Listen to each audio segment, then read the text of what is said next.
So I do a fair amount of speaking to property management groups, small groups, big groups, one-on-one, different times. And oftentimes I find that the people I'm talking to, whether it's one person or 1,000-person audience, they believe, I bet you believe, the biggest lie in the property management industry. You have fallen prey to this lie. And this lie is simply this, and I bet you have said this to yourself. Sometimes I just feel like everyone else in the industry knows exactly what they're doing except me. Nobody else has the problems I have. Nobody else seems to have these problems with Google reviews or owner clients who are just so angry when we fix something or tenants who are just belligerent because I can't have somebody out there in 5 minutes to fix their water heater. Like, why is it only us? Why is it only us? This, my friends, is the biggest lie. Now, I know this because I talk to property managers and they tell me things they don't tell you. They tell me this, Mark, how come it's so hard for me? Everybody else tells me how easy it is. My friends, it's not easy for anyone. And let me just give you a couple examples around that to give you a little bit of peace for you to know that yes, it is hard. It's supposed to be hard. Because what most companies do when you're talking to them either one-on-one, small groups, or worst of all, a big presentation stage where a slick-looking guy like me is up on stage and I'm telling you how to do property management and I'm telling you how great my company is and how easy it is for me and how my company runs on autopilot and I'm bringing more leads in than I can handle and I'm making more money than I can count. I'm lighting my cigars with $100 bills. That's all I do every day. That's the life of me as a property manager. And you're looking around and all the people are nodding their heads and you're like, what's this guy talking about? I feel like I'm in a knife fight every day just to survive.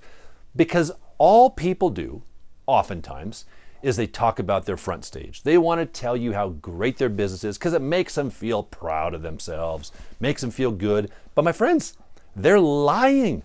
I'm lying to you if I'm telling you my business is a piece of cake. It is hard.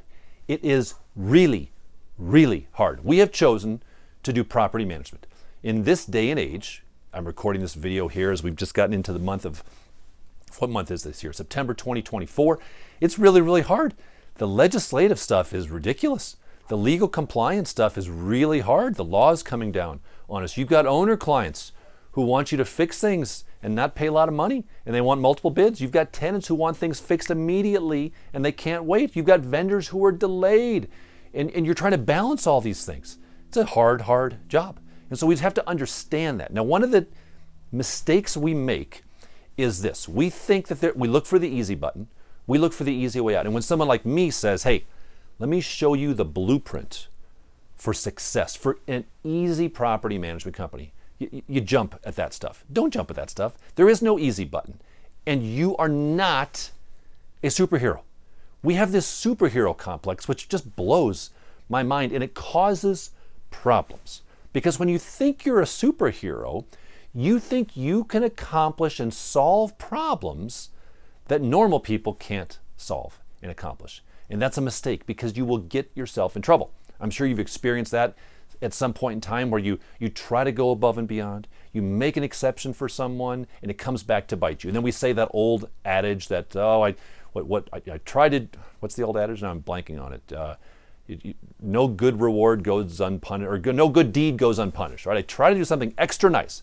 I gave the tenant more time to pay than I normally give, only to have them not pay and give me a bad Google review. Like, I need to stop being nice. No, still be nice, but just realize you're not a superhero. Superheroes try to do things. Here's what I mean. The owner client calls you, or the tenant calls. Water heater went out.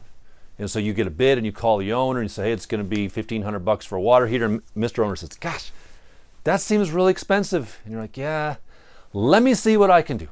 Let me talk to that vendor, see if I can't get a better deal. And let me see if I can't get another couple bids. Why are you saying that? Because you want to be a superhero. The price is $1,500. If you know that vendor and you trust that vendor, the price is $1,500, but you want to be a hero. You want to be able to say, let me see what I can do. And then you call the vendor, and then you argue with the vendor, and they're like, fine, I'll do it for $1,450. And you call 3 other companies, and you get 4 other bids, and you do all this extra work, only to, at the end of the day, you're like, well, I can get it for $1,475. And now it's been a week delay, and now the tenant's angry, and the tenant leaves you a bad Google review, and you can say, oh, see, I try to go above and beyond, and all I got is a bad Google review. The reason it blew up is because you tried to do more than you can do. You're not a superhero. When the tenant can't pay rent, don't say, well, Mr. Owner, the tenant hasn't paid rent, but let me see what I can do. Let me give him a call. Don't do that. Do what your process requires. Because when you try to be a superhero, you think you're going to look like this, but you usually end up looking like this.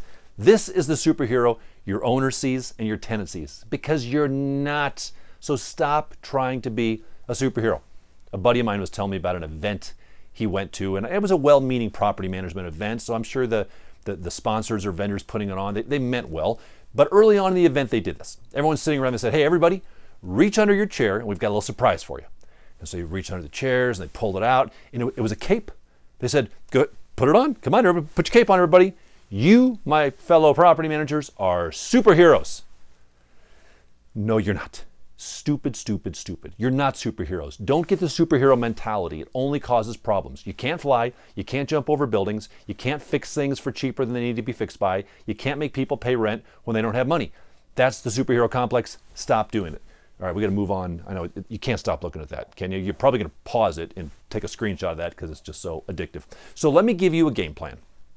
I've talked about what you can't be. You can't be a superhero.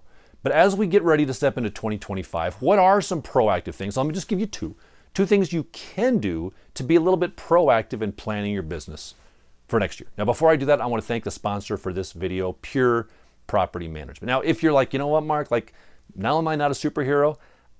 I'm out, man. Like, I'm ready to retire. I built my business up. I'm looking for an exit plan. Pure can be your exit plan. They're a nationwide property management company run by property managers, and they buy property management companies. So if you are to the point in your career that maybe you just want that exit plan, maybe you're done, maybe it's a good exit, maybe it's a bad exit, whatever it is, Pure can be an option for you for that. Reach out to them, jump on their website, purepm.co. Have them give you a conversation, have them work up some numbers. Who knows? I know a lot of PMs that have made this transition, sold to them, and they're happy that they did. So jump on the website, tell them Mark sent you, find the valuation for your company. Maybe it's worth more than you think, and you can start 2025 on an island with your feet kicked up drinking a Mai Tai. Okay, so here's two plans. Number one, you got to control profitability. If you're not making profits, you're a ticking time bomb. Profit is a big umbrella. It means income, it means expenses, it means what you're paying your people, it means the fee structure you have in place for your owners, the fee structure you have in places for your tenants. It's a big, big umbrella, but you've got to hone in on that big time or nothing else matters. That's number one. And number two, secondly, of most importance for you as you enter 2025, figure out those bad owner clients. And I don't mean they're bad people, I mean the wrong fit, I should say. The wrong fit owner clients, and release them. Fire them, set them free. You will not regret it. I promise you that. If you focus on these two things, then you don't need to be a superhero. You don't need to jump over tall buildings. All you need to do is be profitable and don't work with owner clients that are supervillains. I just thought of that just now. Pretty good tie-in there, isn't it? Now, if we can help you with that, jump on our website, pmbuild.com. Maybe you want to come out to our office. Visit us in December. At the time of this recording, we've got a couple spots still open. Spend 2 days with us planning how to run a successful business in 2025. We'd love to host you in Denver. But either way, until next time, and as always, my friends, I wish you success.